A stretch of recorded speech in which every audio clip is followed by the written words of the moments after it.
Baik.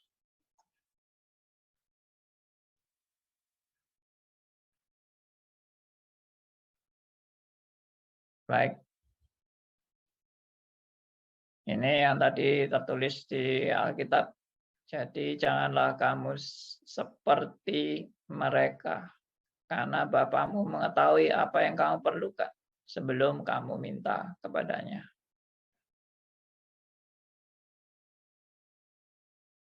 Ya, apa yang dimaksud dengan janganlah kamu seperti mereka? Ya, hal ini mau juga mengajak saudara dan saya untuk mengevaluasi siapakah kita. Kalau kita melihat mereka, siapakah kita menurut firman Tuhan? Ya,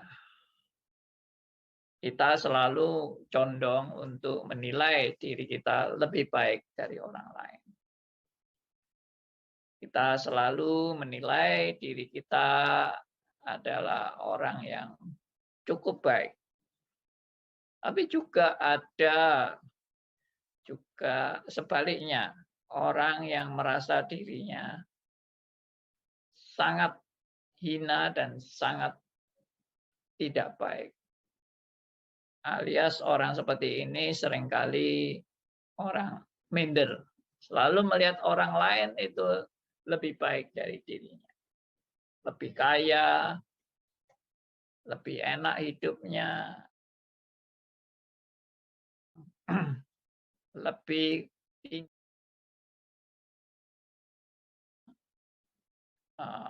dan lebih-lebih yang lain ya.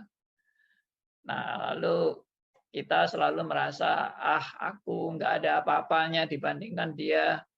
Dia orang yang dihargai orang, saya tidak. Dia orang yang punya kedudukan tinggi, saya tidak. Dia orang yang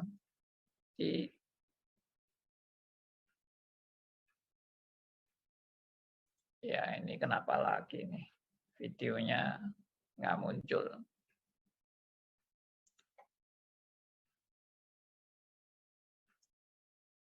Oke. Jadi dia lebih berharga dari saya, dia punya prestasi lebih bagus dari saya ini orang hina. Nah, itu namanya orang yang minder, waduh, dalam bahasa Belandanya, atau orang yang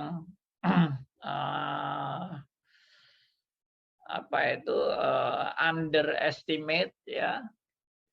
Jadi menilai diri begitu rendah. Selain tadi saya bilang ada orang yang selalu merasa dirinya lebih baik dari orang lain atau overestimate.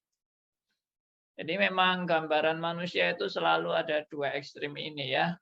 Overestimate, terlalu menganggap diri lebih baik dari orang lain, ya lebih mulia dari orang lain dan sebagainya. Yang satunya terlalu memandang diri lebih rendah dari orang lain. Nah, siapakah kita sebenarnya? Tentunya kalau mau bicara siapakah kita harus tidak membandingkan dengan orang lain sebenarnya.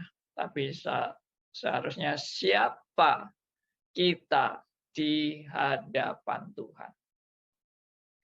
Nah, biarlah ini menjadi satu bukan suatu hal yang membanding-bandingkan dengan orang lain, bahwa orang lain lebih jelek dari saya atau lebih baik dari saya, tapi bagaimana saya di hadapan Tuhan.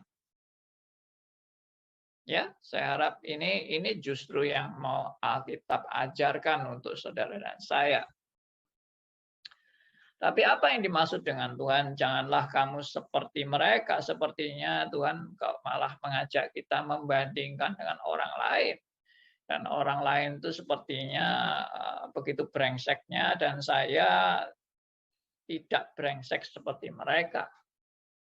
Ya, seakan-akan gitu kan. Jadi apa beda kita dibandingkan dengan mereka? Lebih baikkah kita di hadapan mereka? Nah, ini suatu kesimpulan yang salah.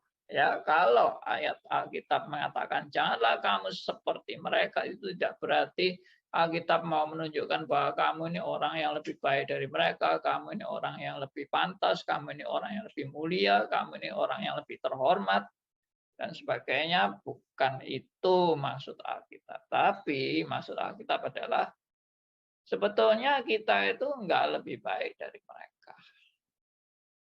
Kita ini orang-orang yang sama-sama seharusnya binasa. Sama-sama berdosa. Sama-sama tidak layak. Kenapa saya berani bilang seperti itu? Ya karena itu berita seluruh Alkitab. Makanya itu penting di dalam kita mau sebagai orang Kristen mengerti teologi. Teologi itu membentuk Anda struktur berpikir, membentuk suatu fondasi yang teguh di dalam membaca ayat-ayat yang kita baca. Selalu pikiran kita tertarik atau berdasarkan pada suatu fondasi yang sudah teguh. Ya, jadi nggak mungkin memang ayat ini mau menunjukkan bahwa saudara ini orang-orang yang lebih layak, lebih pantas, lebih suci, lebih terhormat dari yang disebut dengan mereka. Tetapi saya lebih melihat bahwa maksud daripada ayat ini adalah mau menunjukkan evaluasi diri. Supaya Anda dan saya mengevaluasi diri. Itu yang pertama. Yang kedua, Tuhan juga mau menunjukkan apa maunya Tuhan di dalam kita menghadap kepada Tuhan atau berdoa kepada Tuhan. Apa maunya Tuhan? Supaya kita berhadapan dengan Tuhan itu sesuai dengan apa yang menjadi maunya Tuhan. Ya, Tuhan tidak ingin kita seperti mereka. Nah, nanti kita lihat satu persatu apa yang dimaksud dengan tidak seperti mereka. Ya, apakah kita lebih baik dari mereka? No, kita justru sama sebetulnya dengan mereka. Kita orang yang patut dibinasakan sama dengan mereka. Tapi Tuhan mau saudara dan saya, insya Allah, Tuhan mau saudara dan saya menyadari ya siapa kita di hadapan Tuhan. Oke. Nah, itu yang Tuhan mau. Bukan menganggap saudara itu lebih baik dari orang lain. Jangan, salah.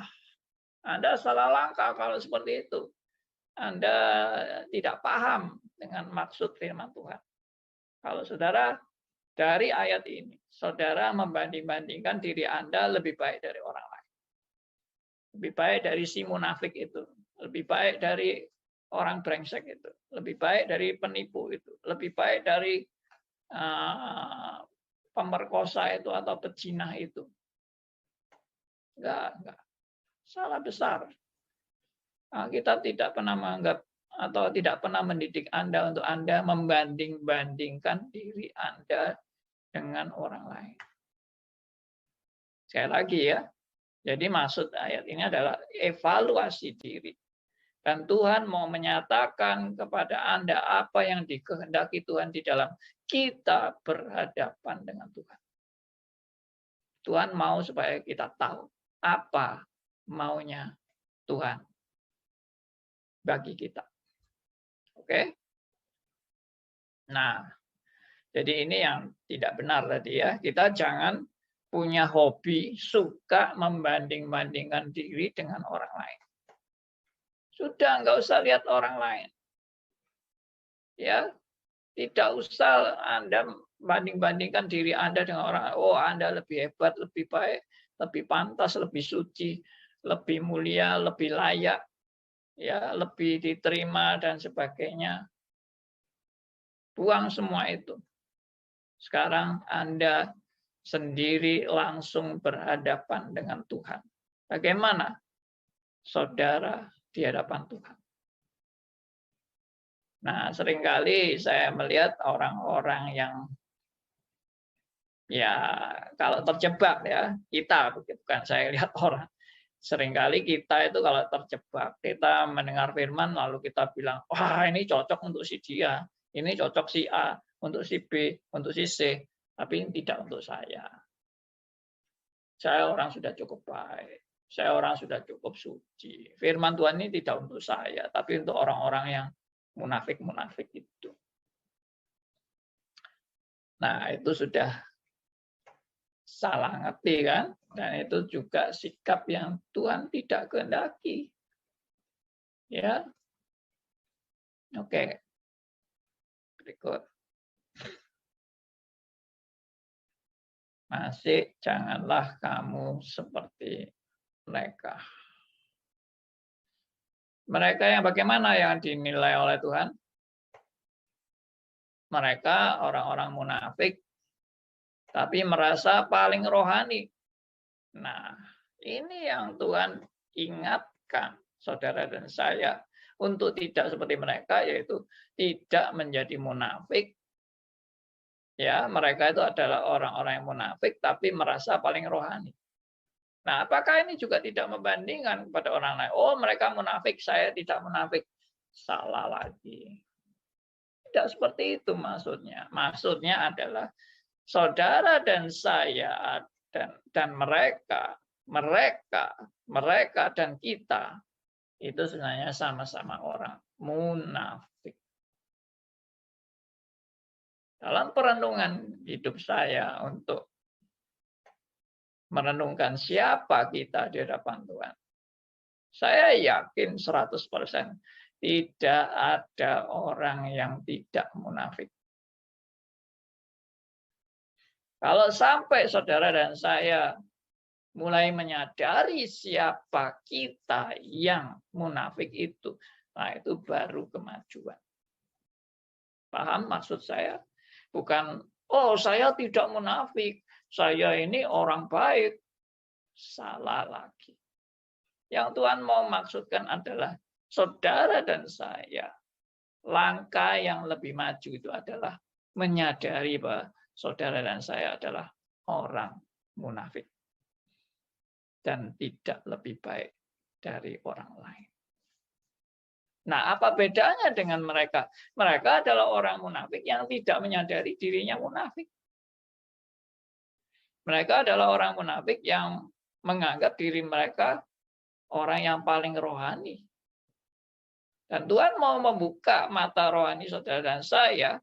Kita ini adalah orang munafik dan orang yang seringkali merasa diri paling rohani. Akuilah itu di hadapan Tuhan. Karena sebetulnya kita sudah banyak belajar tentang peristiwa-peristiwa orang yang berdoa. Ya. Saya juga sudah pernah menyebut bagaimana antara orang Farisi di Bait Allah ya, dan orang pemungut cukai. Ya. Orang Farisi itu begitu pamer dengan segala kebaikan dirinya yang begitu rohani. Ya, dia bersyukur bahwa dia bukan perampok, bukan pembunuh, bukan pezina, dan dia tidak seperti orang pemungut cukai yang brengsek ini merasa diri lebih baik dari orang lain. Tapi pemungut cukai ini bagaimana? Dia juga tidak membandingkan dirinya dengan orang Farisi. Tuhan, aku bersyukur tidak semunafik orang Farisi yang brengsek ini. Ya, dia hanya pamer-pamer kesalehannya, tapi aku orang yang begitu rendah hati dan aku orang yang layak datang kepadamu. No.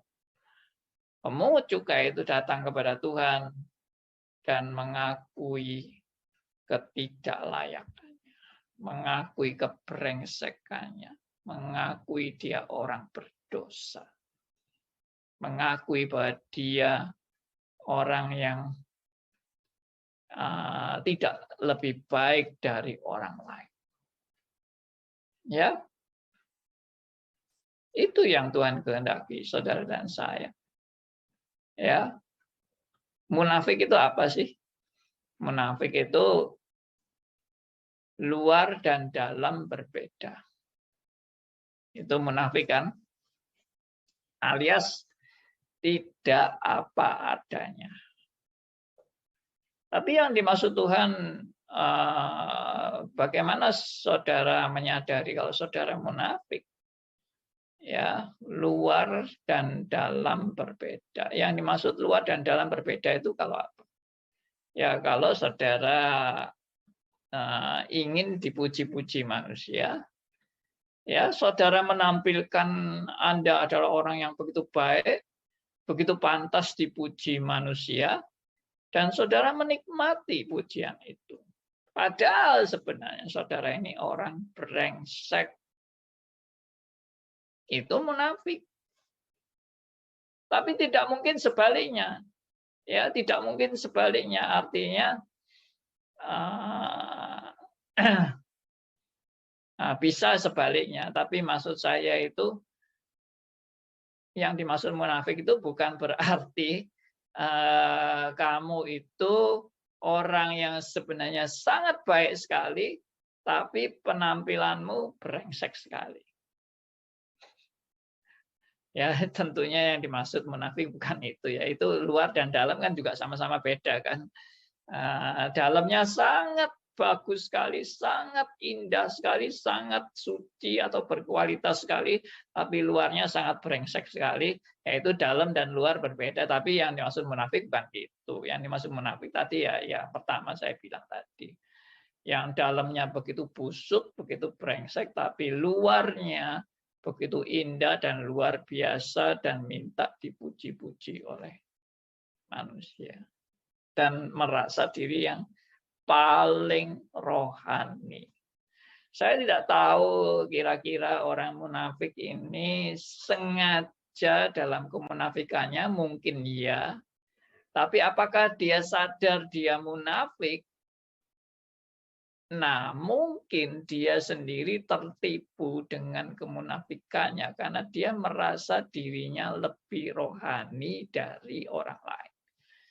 Nah, kalau orang munafik itu menyadari kemunafikannya, lalu merasa diri lebih rohani dari orang lain, berarti dia sendiri tertipu dengan kemunafikannya. Tapi kalau dia menyadari kemunafikannya dan dia menyadari dia ini tidak lebih baik dari orang lain dan dia orang yang sangat brengsek di hadapan Tuhan, ya justru sebetulnya dia sudah tidak akan nyaman dalam kemunafikannya lagi. Ya, oke, ini semua adalah pembelajaran bagaimana sebetulnya firman Tuhan menelanjangi saudara dan saya. Saya sangat concern untuk membahas hal seperti ini karena justru hal seperti ini yang sangat mendasar dalam kehidupan saudara dan saya, tapi kita seringkali lupa. Kita seringkali terlena di dalam hidup rohani tanda petik yang sudah menjadi pola dalam kehidupan saudara dan saya dan menjadi kebiasaan dan kenikmatan, tapi kita tidak menyadari bahwa hal ini justru tidak berkenan di hadapan Allah. Ya, jangan membandingkan dengan orang lain dan jangan merasa diri lebih baik dari orang lain. Saudara dan saya sebenarnya sama-sama orang yang patut dimurkai, dan saudara dan saya tidak mungkin luput dari kemunafikan. Maka itu dalam perenungan saya masih lebih tanda petik itu yang dikehendaki Tuhan itu adalah bukan saudara sama sekali tidak ada kemunafikan, karena ternyata apapun yang kita lakukan masih antara luar dan dalam itu tidak transparan 100%. Ya. Tapi yang lebih membuat saudara maju dari sebelumnya adalah kita menyadari kita orang munafik. Dan kita menyadari bahwa kita orang yang seringkali merasa lebih rohani dari orang lain. Ini kita ini maksud saya ya sesuai dengan konteks kita kan. Kita ini orang yang sudah percaya, kita ini orang yang mengaku diri kita reform. Apakah reform pasti lebih baik dari orang yang enggak reform? Nah, itu aja kita sudah seringkali menilai orang reform pasti lebih baik dari orang yang tidak reform. Itu kita sudah terjebak dalam kekeliruan menilai siapa diri kita di hadapan Tuhan. Tapi tidak berarti, ya sudah munafik, ya munafik, biarin aja aku tetap munafik. Karena Pak Andi bilang tidak ada orang tidak munafik, jadi aku juga akan memelihara kemunafikanku. Ya itu reaksi tentunya yang salah. Dan maksud firman Tuhan adalah bukan seperti itu. Saya kira orang yang pikirannya sehat langsung sudah tahu apa yang dimaksud dengan teguran-teguran firman Tuhan ini yang menelanjangi saudara dan saya. Ya, tidak usah terlalu defense, ya, atau membela diri atau membenarkan diri. Tuhan ingin saudara dan saya datang seperti pemungut cukai. Ya, cukup berkata, Tuhan, ampuni aku, orang berdosa ini. Oke, kita lanjut.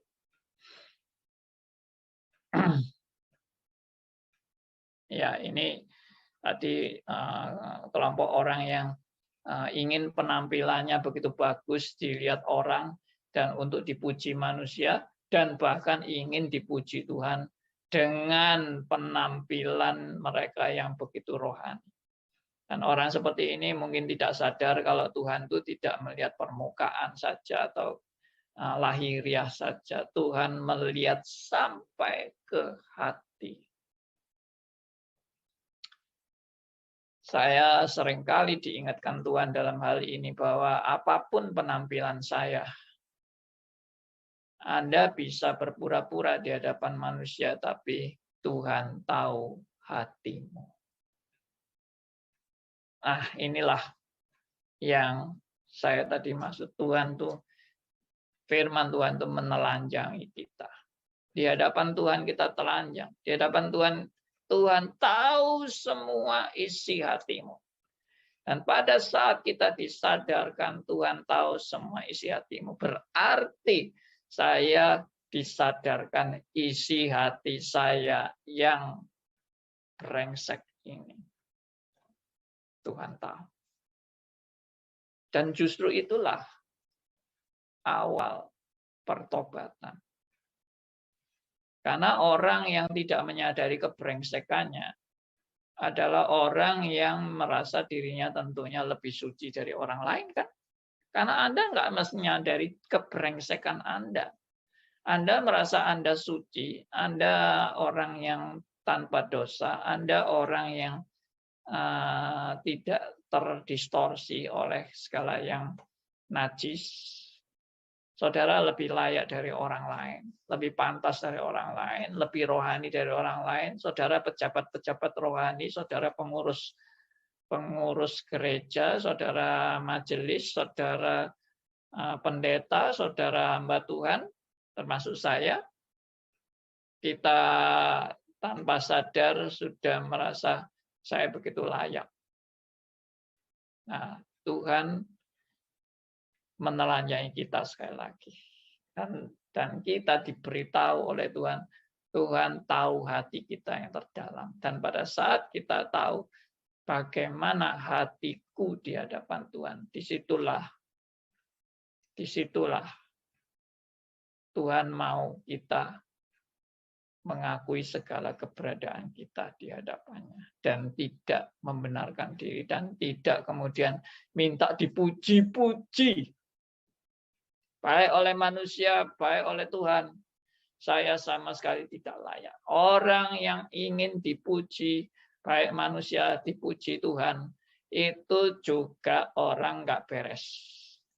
Kenapa dia merasa dia minta dipuji Tuhan? Berarti dia akan merasa saya sudah layak di hadapan Tuhan. Saya sudah lebih pantas di hadapan Tuhan. Saya sudah berjasa di hadapan Tuhan. Itu yang tadi saya katakan, orang yang ingin dipuji oleh Tuhan pun orang yang enggak beres. Jangan salah mengerti dengan ayat-ayat Alkitab yang Tuhan menyatakan pujiannya kepada orang-orang tertentu. Lalu kita punya keinginan, aku ingin dipuji seperti orang-orang itu. Anda berarti tidak ada kemajuan. Artinya Anda tidak ada kesadaran yang sesuai dengan yang dimaksud oleh firman Tuhan. Bahwa Anda itu tetap berorientasi sebetulnya kepada diri Anda yang selalu ingin dipuji dan dimuliakan. Itu bukan maksud firman Tuhan. Baik, kita lanjut.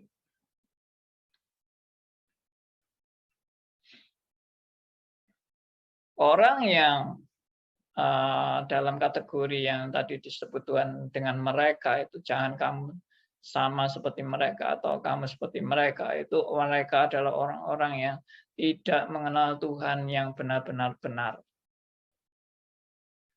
Alias Tuhannya keliru. Mereka mengenal Tuhan dengan keliru.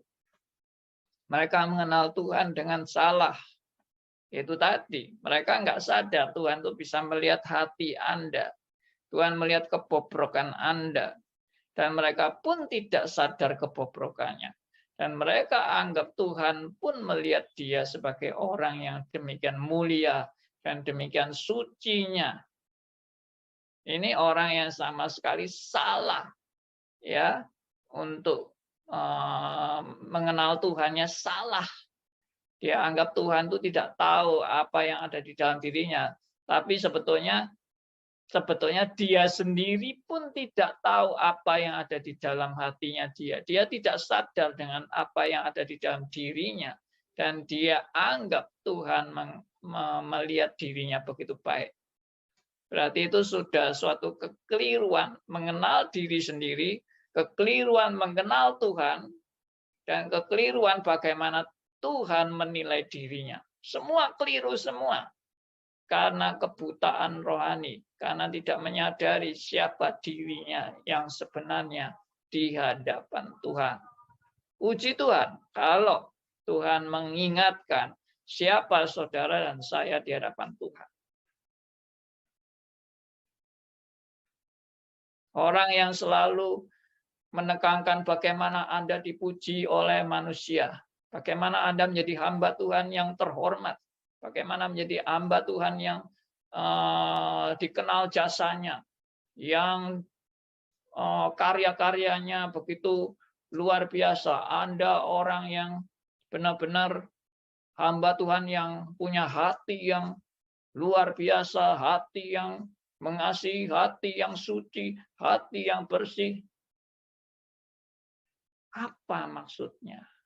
Maksudnya adalah aku biarlah menjadi hamba Tuhan yang dipuji banyak orang.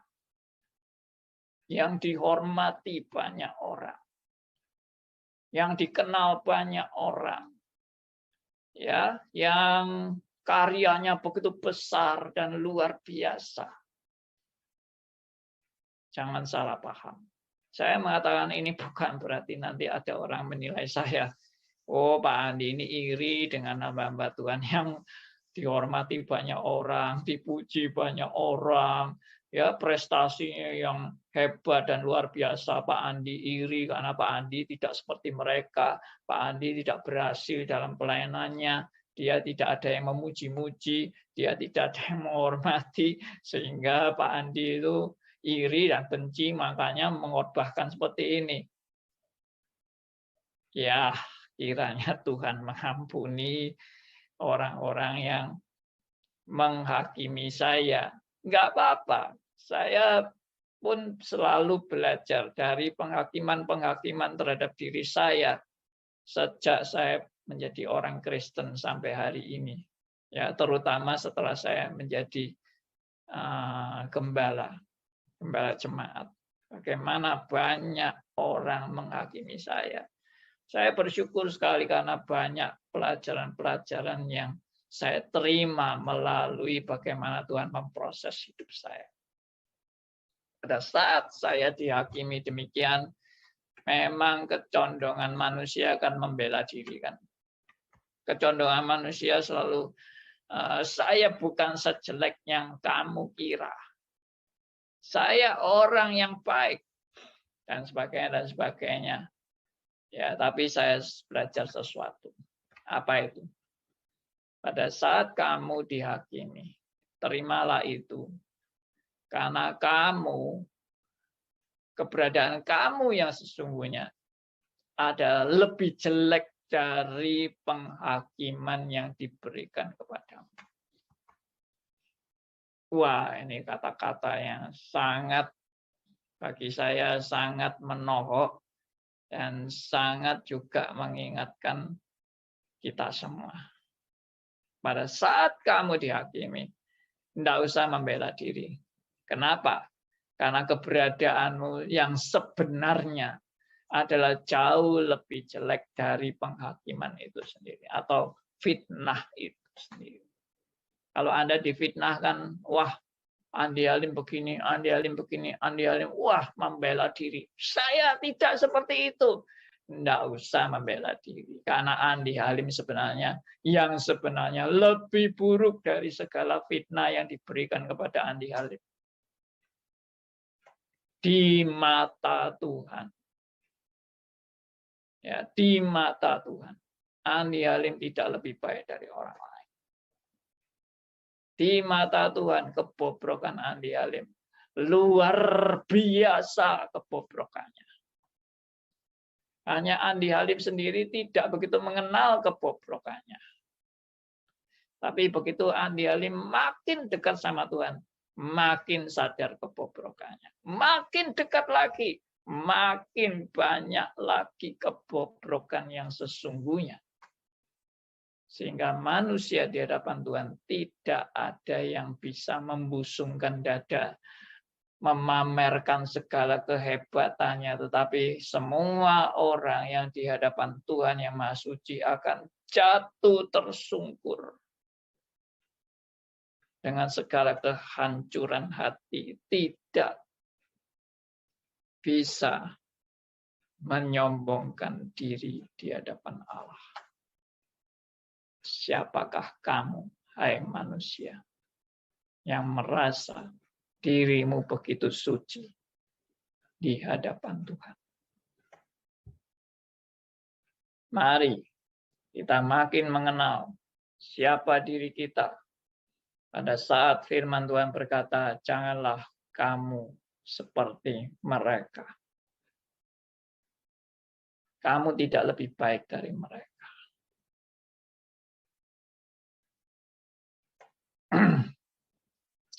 Tidak mengenal Tuhan yang benar-benar benar dan tidak mengenal Tuhan dengan benar. Kita mengenal Tuhannya aja salah. Lalu bagaimana proses mengenal Tuhannya juga caranya salah. Ya, bagaimana saya diproses untuk mengenal Tuhan, itu pun sudah keliru. Dan bagaimana saya mengenal Tuhannya, itu pun keliru. Karena apa? Mengenal Tuhan dengan usaha saya. Mengenal Tuhan dengan kepandaian saya. Mengenal Tuhan dengan kebijakan saya. Mengenal Tuhan dengan dengan segala standar-standar saya sendiri. Dan itu bukan mengenal Tuhan yang benar. Pada saat kita mengenal Tuhan, John Calvin menegaskan bahwa pengenalan akan Tuhan bukan dari kemampuan manusia, bukan dari diri manusia, tapi mengenal Tuhan adalah dari Tuhan sendiri kepada manusia. Bagaimana Tuhan menyatakan dirinya kepada manusia, membuka dirinya kepada manusia, dan mencelikkan mata rohani manusia. Maka dua hal ini harus terjadi. Tuhan yang bertindak memperkenalkan diri, dan Tuhan yang membuka mata rohani seseorang. Kalau hanya Tuhan yang bertindak memperkenalkan diri, tapi mata rohani seseorang tetap buta, maka semuanya nggak ada hasilnya. Maka iman Kristen yang diperkenalkan oleh teologi reform sangat jelas bahwa kelahiran baru mendahului pertobatan. Kelahiran baru adalah mata rohani yang buta dicelikan. Orang yang mati rohani, ya mati rohani, rohaninya dihidupkan untuk dia mulai tercelik, bisa melihat kebenaran yang Tuhan mau berikan kepada kita. Maka sekali lagi, Tuhan yang mau memperkenalkan diri itu disebut wahyu. Dan Tuhan mencelikan mata rohani Anda dan saya itu disebut dengan kelahiran baru. Dan pencelikan mata rohani. Puji Tuhan. Begitu sempurnanya Tuhan berkarya kepada saudara yang sama sekali tidak layak di hadapan Tuhan. Saudara dan saya orang-orang yang brengsek dan tidak pantas di hadapan Tuhan. Tuhan mau menyatakan kasih-Nya kepada saudara dan saya. Ini yang disebut dengan only by grace. Puji Tuhan. Tuhan tidak pernah salah di dalam memimpin hidup saudara dan saya. Tidak pernah salah di dalam memilih Anda dan saya untuk Anda disadarkan, Anda dan saya disadarkan supaya jangan kamu seperti mereka. Karena Tuhan sudah memberikan kasih karunia-Nya kepada engkau dan saya. Puji Tuhan, kita sebenarnya, sekali lagi, kita sebenarnya tidak lebih baik dari orang lain. Kita tidak lebih suci, kita tidak lebih pantas, kita tidak lebih benar.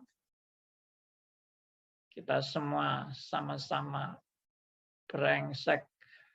Tapi kenapa saudara dan saya bisa menjadi percaya? Kenapa saudara dan saya bisa diperkenalkan Tuhan yang benar? Kenapa saudara dan saya bisa mengenal Allah dengan cara yang benar? Semua only by grace. Puji Tuhan. Saya melihat beberapa hamba-hamba Tuhan yang tadi yang kita nilai, wah ini golongan ekstremis, golongan keroh-rohan, ya, golongan ini teologi sukses, teologi kemakmuran dan sebagainya. Tapi saya melihat Tuhan mulai bekerja kepada beberapa orang dari mereka. Tuhan mulai mencelikkan mata rohani dari beberapa hamba Tuhan dari kelompok mereka untuk mengenal firman Tuhan dengan benar. Ini semua adalah only by grace. Tidak ada orang yang berjasa untuk mereka, tapi tangan Tuhan yang menjamah mereka dan mencelikkan mata rohani mereka, termasuk kepada Anda dan saya. Kalau kita lihat siapa mereka, itu juga kita dulu sama. Ya kan? Bagaimana Anda dan saya dulu sebelum mengenal Tuhan? Brengsek, tidak layak, tidak lebih baik dari orang lain, tidak pantas. Ya, Pak Elvis sendiri kan pernah bersaksi. Bagaimana dulu waktu Pak Elvis belum reform? Ya toh, mengenal reform. Apa itu reform? Sesat itu. Kita sebelum dicelikan, kita tidak akan mampu mengenal kebenaran. Kita juga tidak akan mampu mengenal diri kita sendiri. Hati-hati. Setelah reform, jangan lupa diri. Setelah reform, Jangan menganggap diri lebih baik dari orang lain. Setelah reform, jangan Anda merasa Anda sudah berjasa. Setelah reform, jangan menghakimi orang lain. Betul. Saya khawatir ada orang-orang yang berlabel reform, tapi tidak reform. Baik dalam teologinya, baik dalam perilakunya, ya, baik dalam tingkah lakunya, dalam tindakannya, semuanya. Ya, saya sedih. Sedihnya apa? Bukan saya iri dengan mereka. Bukan saya menghakimi mereka, tidak. Tapi saya sedih karena mereka sudah menyalahgunakan label reform untuk membuat dirinya dipuji-puji banyak orang. Dan menghakimi orang lain. Ya, maaf. Saya berkata seperti ini, saya juga bisa terjebak dalam menghakimi mereka. Tapi puji Tuhan, Tuhan terus mengingatkan saya. Saya berkata seperti ini bukan karena saya merasa diri saya lebih baik dari orang lain. Saya memang selalu terjebak bisa merasa diri lebih baik dari orang lain. Tapi Tuhan terus ingatkan saya orang yang bobrok, yang hina, yang tidak layak, yang tidak pantas. Dan itu adalah justru anugerah Tuhan. Ya, mari kita menyadari kebobrokan kita. Kita menyadari kemunafikan kita. Kita menyadari kesombongan kita. Kita menyadari bahwa kita bisa seringkali lupa diri. Kita lupa anugerah Tuhan. Kita lupa bahwa semua karena belas kasihan. Dan kita seringkali terjebak pada merasa diri lebih berjasa dari orang lain. Lebih baik dari orang lain. Menghakimi orang lain. Hari ini, biarlah Tuhan menelanjangi semua saudara dan saya. Tanpa kecuali.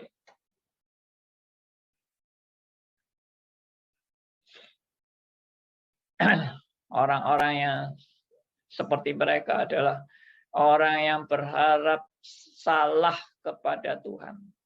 Berharap yang salah kepada Tuhan.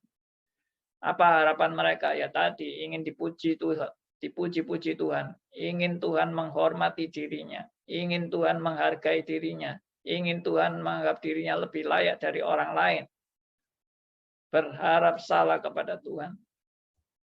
Ya, kalau kelompok yang teologi sukses, teologi kemakmuran, apa segala macam sudah tidak usah diomongkan.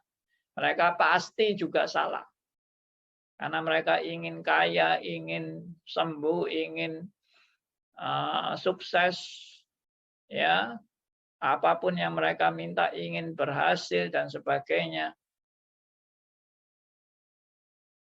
Tapi tidak hanya mereka yang seperti itu. Kita pun juga sama.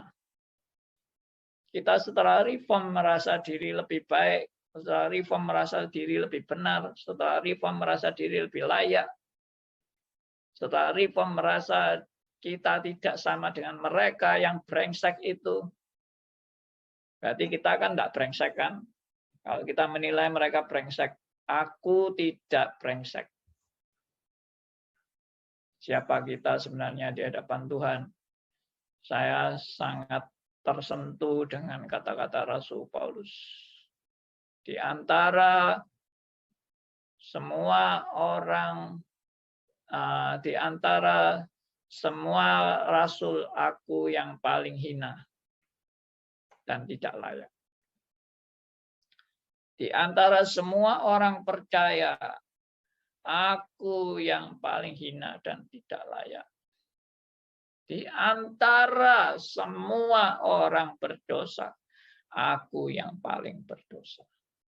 Waduh, luar biasa sekali. Saya melihat bagaimana Rasul Paulus melihat dirinya dalam 3 tahap. Paling tinggi adalah dia rasul. Pada waktu dia rasul, dia pun tidak menganggap dirinya lebih baik dari para rasul. Dia sadar dia yang paling hina, yaitu berkaitan dengan latar belakang Rasul Paulus sebagai pembunuh pengikut Kristus.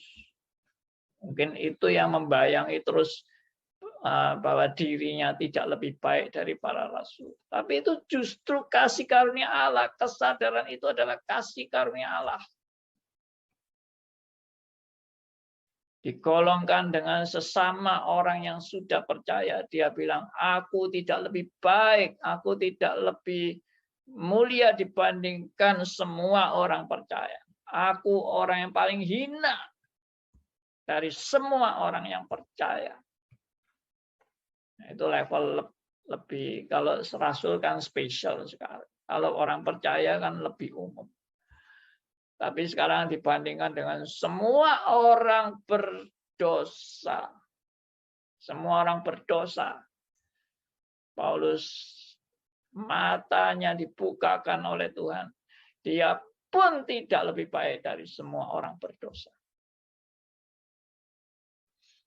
Bagaimana kesadaran saudara dan saya dalam hal ini? Tuhan bilang, janganlah kamu seperti mereka. Sekarang kembali ke konteks berdoa. Di dalam berdoa juga, jangan seperti mereka. Mereka adalah orang-orang yang menganggap Tuhan itu mengabulkan permintaan mereka dengan banyaknya kata-kata mereka. Nah, ini sudah salah, berharap yang salah kepada Tuhan. Ya, dengan kata-kata yang banyak itu, mereka mengira doanya akan dikabulkan. Nah, inilah suatu konsep yang salah juga kepada Tuhan.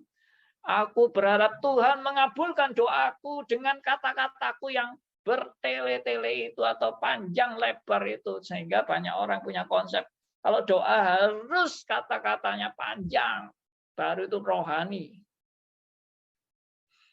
Tapi sekarang sebaliknya mungkin ada orang lebih pintar. Tidak usah panjang-panjang. Yang lebih pendek itu yang lebih rohani. Sama aja berarti. Karena merasa dirinya lebih rohani. Baik kata-kata yang lebih panjang itu rohani. Atau kata-kata yang lebih pendek itu rohani. Entah panjang, entah pendek. Semua orang terjebak dalam merasa dirinya lebih rohani. Dan aku juga bisa merasa Tuhan akan mengabulkan doaku dengan kata-kataku yang pendek saja. Tidak usah panjang-panjang kayak orang munafik itu. Aku tidak munafik kok. Aku dengan kata-kata yang pendek, Tuhan juga akan mengabulkan doaku. Itu pun juga pengharapan yang keliru. Dan sikap yang keliru. Karena Tuhan itu tidak dipengaruhi oleh kata-kata panjang, kata-kata pendek, kata-kata benar, kata-kata salah. Tidak dipengaruhi apa-apa Tuhan itu. Jangan dikira Tuhan itu dipengaruhi oleh kata-kata dari doa kita. Kalau kata-katanya indah, Tuhan itu akan senang. Kata-katanya jelek, Tuhan akan menghina kamu. Ya, wah kita kalau bahas ini panjang lebar, membahas tentang bagaimana kata-kata yang berkenan kepada Allah di dalam berdoa. Ini aja sebetulnya sudah salah, karena Tuhan itu tidak melihat saudara berkenan atau tidak, bukan dari kata-kata. Saya sudah membahas itu yang lalu kan, Tuhan tidak melihat yang di luar, Tuhan melihat sampai ke hati. Tapi kalau Tuhan sampai melihat ke hati, tidak ada hati yang benar-benar benar di hadapan Tuhan. Semua hati manusia sudah brengsek dan sudah jatuh dalam dosa, sudah ternoda oleh dosa, sudah terdistorsi oleh dosa. Itu keberadaan saudara dan saya. Apa yang saudara mau banggakan? Ya. Nah, ini yang Tuhan mau nyatakan kepada Anda dan saya. Bahwa kamu adalah orang percaya pada Tuhan. Anak-anak Tuhan. dan punya Bapa di sorga. Artinya, kenalah Tuhanmu dengan benar. Kenalah dirimu dengan benar. Itu artinya, pada saat kita datang kepada Tuhan, kenalah Tuhan dengan benar, maka harus banyak belajar firman Tuhan. Jadi orang percaya harus banyak belajar firman Tuhan, dan belajar firman Tuhan itu tidak pernah berhenti dan tidak pernah cukup dan tidak pernah saya sudah mengetahui segala sesuatu dan tidak perlu ditambah lagi tentang Tuhan. Saya sudah ngerti semuanya tentang Tuhan. Terlalu sombong. Untuk pengenalan akan Tuhan, saya sendiri pun sampai hari ini terus belajar bagaimana mengenal Tuhan, bagaimana mengenal Tuhan, bagaimana mengenal Tuhan. Dan saya terus-menerus juga dikoreksi. Pemahaman-pemahaman yang salah dikoreksi, dikasih tahu kesalahannya di mana. Dan memang ada hal yang kita harus mengakui, diri kita memang tidak mungkin bisa benar-benar benar di hadapan Allah. Itu pun adalah kebenaran. Kapan saudara dan saya bisa benar-benar benar di hadapan Allah dari perbuatan Anda sendiri? Enggak pernah bisa. Karena itu bukan, kalau kita bisa diterima Tuhan bukan karena perbuatan kita. Itu prinsipnya. Tuhan mau menerima saudara dan saya bukan karena perbuatan saudara dan saya. Kalau saudara merasa perbuatan ini baru diterima Tuhan, perbuatan ini baru diterima Tuhan, berarti saudara anggap kamu bisa diterima Tuhan karena perbuatanmu, kan? Salah besar. Saudara dan saya bisa diterima Tuhan karena anugerahnya, dan bukan karena perbuatan. Kenapa saya bolak-balik mengingatkan ini? Karena kita seringkali lupa. Karena kita seringkali menganggap perbuatan kita itu yang membuat kita bisa diterima Tuhan. Sama sekali tidak. Makanya selalu penekanannya adalah sola gratia, sola fide. Bukan karena perbuatanmu, bukan karena jasamu, bukan karena karyamu, bukan karena usahamu, semua karena anugerah dan hanya melalui iman. Puji Tuhan. Sehingga apalagi sih yang Anda mau sombongkan tentang diri Anda, kehebatan Anda dan prestasi Anda di hadapan Tuhan. Saudara menjadi anak-anak Tuhan bukan karena kehebatan Anda, bukan karena kesalehan Anda, tapi kembali lagi, only by grace. Saudara punya Bapa di surga, bukan karena saudara layak, bukan karena saudara pantas, tapi karena saudara dan saya dilayakkan dan dipantaskan untuk menghadap kepada Tuhan. Puji Tuhan. Sampai di sini khotbah saya. Kiranya semua yang saya sudah paparkan membuat saudara dan saya sadar. Aku bisa diterima Tuhan bukan karena aku lebih baik dari orang lain. Tuhan bisa mendengar doaku bukan karena kata-kata doaku lebih suci dari kata-kata orang lain. Bukan karena aku lebih berjasa kepada Tuhan, sehingga Tuhan berterima kasih kepada. Sama sekali tidak. Semua adalah only by grace. Grace alone. Tuhan memberkati kita semua, dan kemuliaan hanya bagi Tuhan saja. Amin. Mari kita berdoa. Bapa yang di surga, kami datang kepadamu. Kami memang tidak lebih baik dari mereka ya Tuhan. Tapi Tuhan ingin supaya kami tidak sama seperti mereka yang lupa diri, yang tidak sadar diri, yang memperlakukan Tuhan menurut kebenarannya sendiri. Terima kasih karena Tuhan mengingatkan kami bahwa kami juga sama dengan mereka. Kami seringkali menganggap diri kami lebih baik dari orang lain. Kami seringkali menganggap bahwa kami lebih rohani dari orang lain. Kami sudah reform, kami sudah lebih layak, kami sudah berjasa, kami sudah lebih pantas. Tapi sebenarnya tidak. Kalau kami menjadi reform itu anugerah Tuhan. Kalau kami sadar siapa diri kami di hadapan Tuhan itu anugerah Tuhan. Kalau kami disadarkan kami orang yang begitu bobrok dan tidak lebih baik dari orang lain, itu pun anugerah Tuhan. Kalau kami boleh menghadap kepadamu dan berdoa kepadamu, dan kami diingatkan bagaimana kami seharusnya mengucapkan doa-doa kami yang berkenan di hadapan Tuhan, itu pun anugerah Tuhan. Bukan karena kami lebih hebat dari orang lain atau lebih sadar dari orang lain. Terima kasih Tuhan untuk teguran-teguran firman Tuhan yang mengingatkan kami bagaimana kami berdoa dan supaya kami terus-menerus diubahkan oleh firman Tuhan dan disadarkan siapakah kami di hadapan Tuhan. Terima kasih. Kami serahkan doa kami serahkan jemaat-Mu, kami serahkan Pendeta Elvis dan Bu Vina dan seluruh pengurus-pengurus MRI Balikpapan. Tuhan berkati semuanya. Tuhan berkati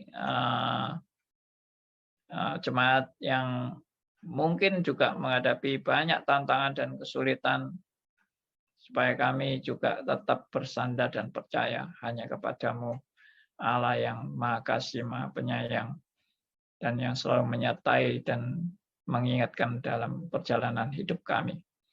Dalam nama Tuhan kami Yesus Kristus, Tuhan dan Juru Selamat kami yang hidup, kami berdoa.